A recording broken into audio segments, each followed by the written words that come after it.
বিতৰ্কটো সৃষ্টি হৈছিল যেতিয়া গোমাংস উদ্ধাৰ হৈছিল ধুবুৰীত তাৰ পাছতে গৌৰৱ গগৈৰ এটা মন্তব্য আৰু আৰএছএছক টাৰ্গেট কৰি লৈছিল গৌৰৱ গগৈয়ে তাৰ পাছতে শেহতীয়াকৈ আৰএছএছ প্ৰধান মোহন ভাগৱত আহিছে অসমলৈ নমস্কাৰ স্বাগতম নিউজ 18 অসম নৰ্থ ইষ্টৰ ইয়া হৈছে পোনপটীয়া সম্প্ৰচাৰ ষ্টুডিঅ'ত মই প্ৰাঞ্জল গৌৰৱ গগৈয়ে কৈছিল যে গোমাংস উদ্ধাৰ বা নিষিদ্ধ মাংস উদ্ধাৰৰ সৈতে আৰএছএছ জড়িত আনকি বাহিৰৰ পৰা যিসকল আৰএছএছ নেতা অসমলৈ আহে তেওঁলোকৰ নাম পঞ্জীয়ন কৰিব লাগে গৌৰৱ গগৈয়ে হঠাৎ এনেধৰণে আৰএছএছক টাৰ্গেট কৰি লোৱা বিষয়টো বহুতে সহজভাৱে লোৱা নাছিল বিজেপিও আনকি ইয়াৰ বিৰোধিতা কৰিছিল মুখ্যমন্ত্ৰীয়ে কালি প্ৰতিক্ৰিয়া প্ৰকাশ কৰি কৈছে কেনে নিকৃষ্ট মানসিকতাৰ শেষত লোক হ'ব পাৰে মানে কংগ্ৰেছৰ গৌৰৱ গগৈৰ কথা বা ৰাহুল গান্ধীৰ কথা যিসকলে হিন্দুক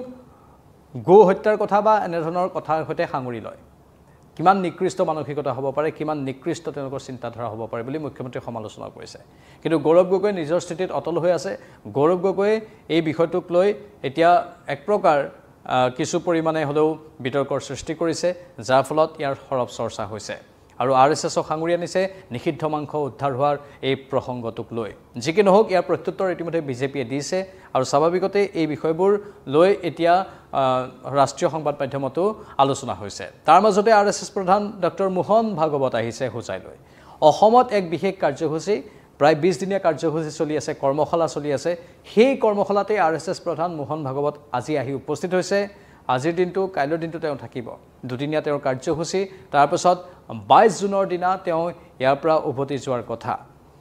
যি কি নহওক আমি তেওঁৰ গোটেই কাৰ্যসূচীৰ বিষয়ে এবাৰ আপোনালোকক ক'ব বিচাৰিছোঁ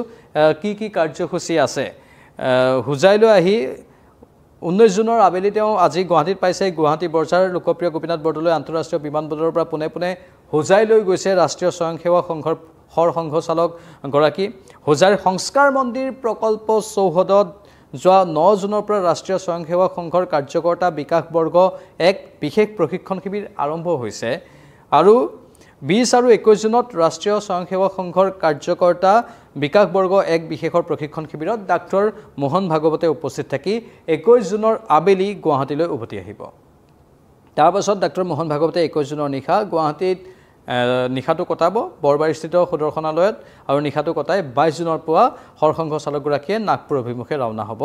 আৰু এই কথা ৰাষ্ট্ৰীয় স্বয়ংসেৱক সংঘৰ উত্তৰ অসম প্ৰান্তৰ প্ৰচাৰ প্ৰমুখ কিশোৰ শিৱমে এখন প্ৰেছ বিজ্ঞপ্তিযোগে জানিবলৈ দিছে উল্লেখযোগ্য যে হোজাইৰ সংস্কাৰ মন্দিৰ প্ৰকল্প প্ৰাংগণত 9 জুনৰ পৰা আৰম্ভ হোৱা ৰাষ্ট্ৰীয় স্বয়ংসেৱক সংঘৰ কাৰ্যকৰ্তা বিকাশ বৰ্গ এক বিশেষৰ 20 দিনীয়া যি প্ৰশিক্ষণ শিবিৰ সেয়া 29 জুনত সামৰণি পৰাৰ কথা আৰু স্বয়ংসেৱক সংঘৰ অসম ক্ষেত্ৰৰ দ্বাৰা পৰিচালিত এই প্ৰশিক্ষণত সংঘ শিক্ষাবৰ্গৰ প্ৰশিক্ষণ লোৱা স্বয়ংসেৱকসকলেহে কাৰ্যকৰ্তা বিকাশ বৰ্গ একৰ প্ৰশিক্ষণত অংশগ্ৰহণ কৰিব পাৰিছে সেই কথাও কোৱা হৈছে প্ৰশিক্ষণত ৰাষ্ট্ৰীয় স্বয়ংসেৱক সংঘৰ অসম ক্ষেত্ৰৰ 5 প্ৰান্তৰ 38খন জিলাৰ উপৰি কোকণ প্ৰান্তৰ এখন জিলাসহ মুঠ 143 গৰাকী স্বয়ংসেৱকে অংশগ্ৰহণ কৰিছে অসম ক্ষেত্ৰৰ অধীনৰ উত্তৰ অসমৰ প্ৰান্তৰ 51 গৰাকী ত্ৰিপুৰা প্ৰান্তৰ 46 গৰাকী মণিপুৰ প্ৰান্তৰ 27 গৰাকী দক্ষিণ অসম প্ৰান্তৰ 15 গৰাকী আৰু অৰুণাচল প্ৰান্তৰ 3 গৰাকী স্বয়ংসেৱকে প্ৰশিক্ষণত অংশগ্ৰহণ কৰা প্ৰশিক্ষণ শিবিৰত 16 গৰাকী শিক্ষকে প্ৰশিক্ষণ দি আছে আৰু তাতে মোহন ভাগৱতে অংশ লোৱাৰ কথা আজি তেওঁ উপস্থিত হৈছেহি কাইলৈৰ পৰা তেওঁ আনুষ্ঠানিকভাৱে দুদিন এই প্ৰশিক্ষণ শিবিৰত উপস্থিত থাকিব আৰু তাৰ পাছত তেওঁৰ ভাষণো তাত প্ৰদান কৰিব আৰু আনকেতবোৰ দিহা পৰামৰ্শ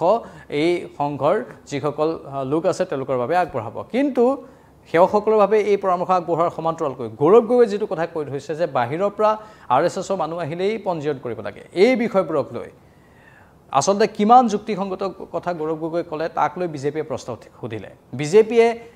গৌৰৱ গগৈৰ মানসিকতাক লৈ প্ৰশ্ন সুধিলে বা তেনেধৰণৰ বিষয়বোৰক লৈ উত্থাপন কৰি দিলে প্ৰশ্ন এতিয়া মোহন ভাগৱত আহিছে এতিয়া গৌৰৱ গগৈ কোৱাৰ ধৰণে মোহন ভাগৱতৰ নামৰো কি পঞ্জীয়ন হ'ব নেকি তাক লৈ প্ৰশ্ন উত্থাপন কৰিছে একাংশই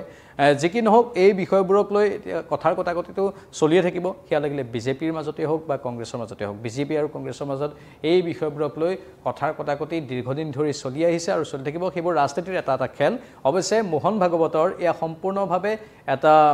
দলীয় তেওঁলোকৰ স্বয়ংসেৱক সংঘৰ কাৰ্যসূচী হয় ইয়াত অন্য কোনো বিতৰ্কৰ অৱতাৰণা কৰিব নালাগে বুলিও তেওঁলোকে সদৰি কৰিছে এয়া সম্পূৰ্ণভাৱে দলীয় এটা কাৰ্যসূচী আৰু বাকী ৰাজনৈতিক যিবোৰ বাদানুবাদ থাকে ৰাজনৈতিক যিবোৰ কথাৰ কটাকটি থাকে সেইবোৰো অন্য গতিত চলি থাকিব তাক লৈ আচলতে মূৰ ঘুমোৱাৰ প্ৰয়োজন নাই বুলি কোৱা হৈছে বাকী স্বয়ংসেৱক সংঘৰ যিবোৰ কাৰ্যসূচী আছে যি পৰম্পৰাগতভাৱে বছৰ বছৰ ধৰি চলি আহিছে সেই কাৰ্যসূচীবোৰ এনেধৰণে চলি থাকিব বুলি তেওঁলোকে সদৰি কৰিছে এই কাৰ্যসূচীবোৰে সমাজৰ ভালৰ বাবেহে কিছু অৰিহণা আগবঢ়ায় বুলিও তেওঁলোকে দাবী কৰিছে আমি পৰৱৰ্তী সময়ত আৰু অধিক তথ্য লৈ আহিম এই সন্দৰ্ভত আমি পৰৱৰ্তী সময়ত মোহন ভাগৱতৰ ভাষ্য শুনাবলৈ আপোনালোকক চেষ্টা কৰিম বিদায় লৈছোঁ এই মুহূৰ্তত